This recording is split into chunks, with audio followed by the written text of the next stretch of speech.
With Delray, you have the beach and then you have Atlantic Avenue, and the supply constraint there is really the land around those demand generators and the height limit.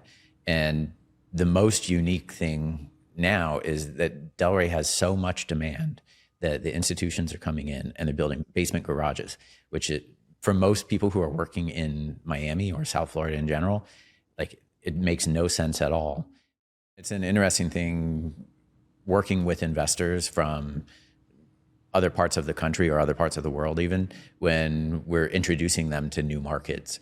Yeah. And back when I started in Miami and started working in projects in Coral Gables, I had the same problem then as I have now, where I'm dealing with people from out of town that don't understand the market, and you have to educate them on what the demand drivers are, why the demand drivers make sense, right? And so University of Miami, for example, people think it's in Miami, it's in Coral Gables.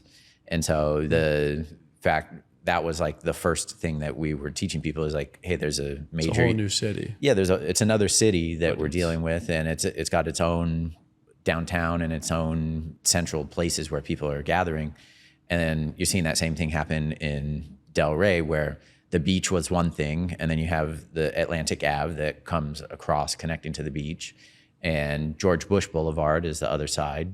Yeah. And then up in West Palm, you have the same type of thing where straight across the bridge, you've got that whole, I look at it as like a semicircle of activity that's all just radiating out from that main center point of the bridge. Yeah, and do you want to separately touch on specifically Delray, but in development, it comes down to supply and demand, right? If the building is really only going to make sense to build if there is the demand for it.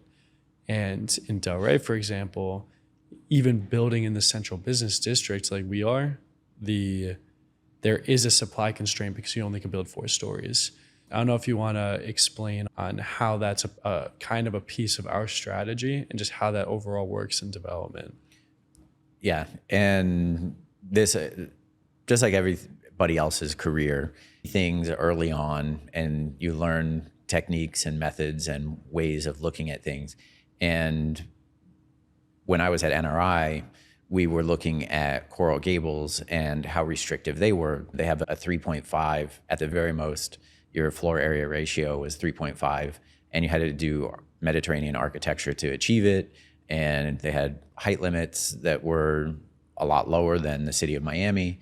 And most of the zoning is all restricted for single family homes. So the concentration of institutional dollars has to go to very specific neighborhoods. And then you have the spillover effect of residential demand or retail demand that's near those things. With Delray, you have the beach and then you have Atlantic Avenue, and the supply constraint there is really the land around those demand generators and the height limit.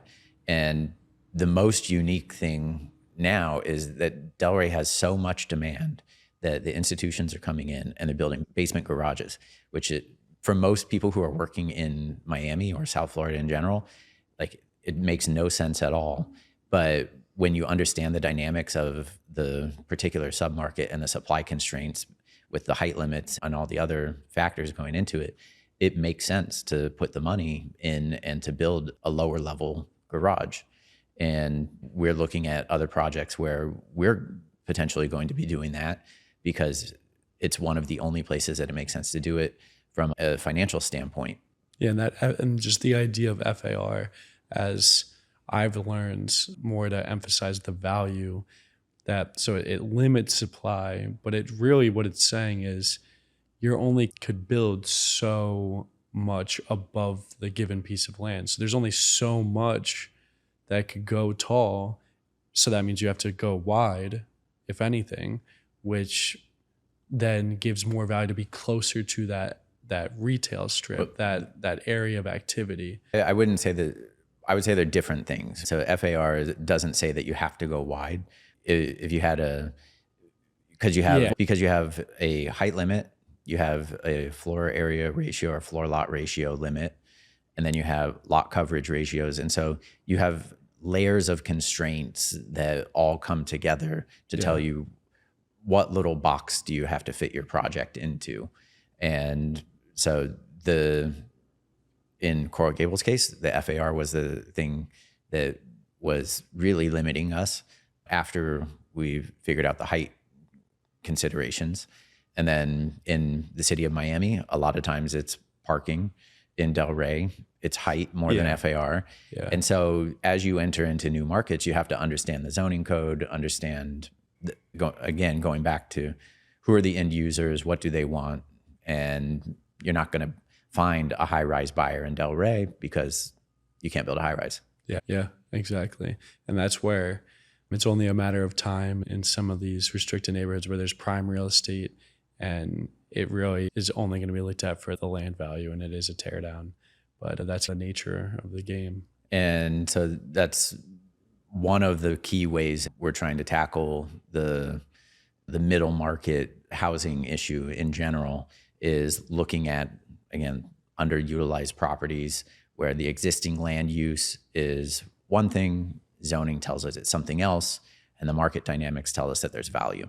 And so if we can string those three things together to identify and work out the highest and best use, that's where we can really start to create value as developers.